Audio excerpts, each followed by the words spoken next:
प्रधानमंत्री नरेंद्र मोदी द्वारा देशवासियों से एक साल तक सोना नहीं खरीदने की अपील के बाद देश भर में इस मुद्दे पर बहस तेज हो गई है। प्रधानमंत्री के आह्वान का अखिल भारतीय रत्न एवं आभूषण घरेलू परिषद के अध्यक्ष राजेश रोकड़े ने समर्थन किया है।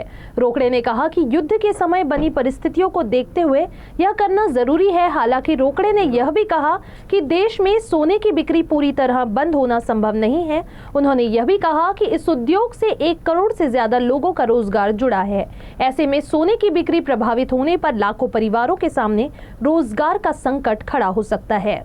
दुनिया में शुरू युद्ध के बीच प्रधानमंत्री नरेंद्र मोदी ने नागरिकों से आह्वान किया है, जिसमें उन्होंने आने वाले कुछ वक्त तक सोना नहीं खरीदने की जो है नागरिकों से मांग किया है कि आह्वान किया है कि नागरिक जो है सोना ना खरीदे।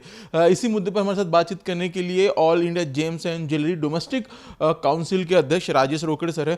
सर, कल प्रधानमंत्री जी ने एक आह्वान किया नागरिकों से, इसको किस तरह देखते हैं? क्योंकि आप जो सोना चांदी है, वो जो व्यापार है, उस पे आप काउंसिल, इसको किस तरह देख रहे हैं? निश्चित तौर पे मैंने कल ये प्रधानमंत्री जी का भाषण सुना और प्रधानमंत्री जी ने 3 बातें कही है। एक तो तेल, पेट्रोल, डीजल, क्रूड, इसके ऊपर उन्होंने कहीं ना कहीं बचत करना चाहिए और कम से कम उपयोग में लेना चाहिए, जिससे हमारी विदेशी मुद्रा कंट्रोल में आए। दूसरा, उन्होंने कहा है कि विदेशों में हम लोग जाना टाले या फिर विदेशों में हम लोग शादियाँ करते हैं, उससे थोड़ा सा परहेज किया जाए। तीसरा, उन्होंने कहा है कि ज्वेलरी खरीदने से 1 साल तक के परहेज करें। परहेज नहीं, उन्होंने बंद कर दो, ऐसा ही कहा है कि आप ना खरीदें। मेरा एक ही कहना रहेगा कि देश हित के लिए, राष्ट्र हित के लिए बिल्कुल उनकी बात सही है कि कहीं ना कहीं जो विदेशी मुद्रा इन तीनों चीज़ों के लिए बाहर जाती है, इस वजह से उन्होंने कही है। और आत्मनिर्भर भारत और विकसित भारत 2047 के दृष्टिकोण से शायद उन्होंने ये कही। लेकिन एज अ ज्वेलरी इंडस्ट्री मैं यही कहूँगा कि ये इंडस्ट्री बहुत बड़ी इंडस्ट्री है।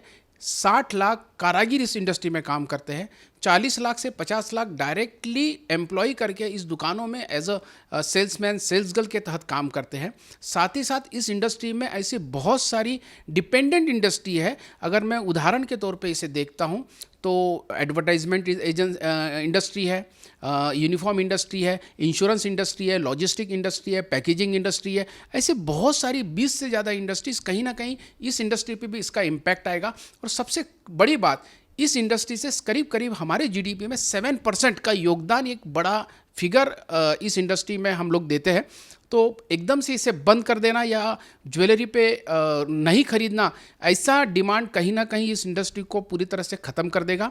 मेरा एक ही कहना है कि एज अ चेयरमैन होने के नाते, as a All India Gem and Jewellery Domestic Council की ओर से हम लोग ने ऑलरेडी इसका एक प्रपोजल 27 मार्च को हमारे गवर्नमेंट के पास हमने सबमिट कर दिया है।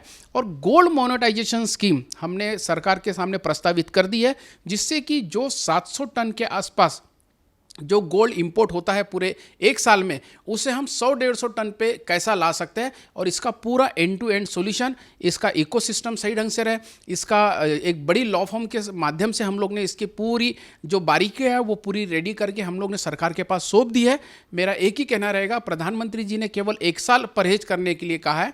मेरा ऐसा मानना है कि मोटा मोटा 30 से 40 हज़ार टन भारतीयों के पास सोना है। अगर ये गोल्ड मोनेटाइजेशन स्कीम आ जाता है तो प्रधानमंत्री जी को 1 साल के लिए बोलने की ज़रूरत ही नहीं पड़ेगी। आने वाले 10 साल तक के हमें सोना इंपोर्ट करने की ज़रूरत ही नहीं पड़ेगी। तो ये थे राजेश रोकड़े, जिनका कहना है कि सरकार जो है सुझाव अच्छा है आत्मनिर्भर के लिए, लेकिन कहीं ना कहीं बहुत सारी चीज़ें इसमें जुड़ी है। और जिन्होंने एक प्रस्ताव जो भेजा हुआ है सरकार के पास, उसे सरकार लागू करती है तो कहीं ना कहीं सरकार का जो ध्येय है, जो उद्देश्य है, उसमें जो है पूर्ति हो सकेगी। मेरे साथी विलास खड़से के साथ रवि शुक्ला, यूसीएन न्यूज़, नागपुर।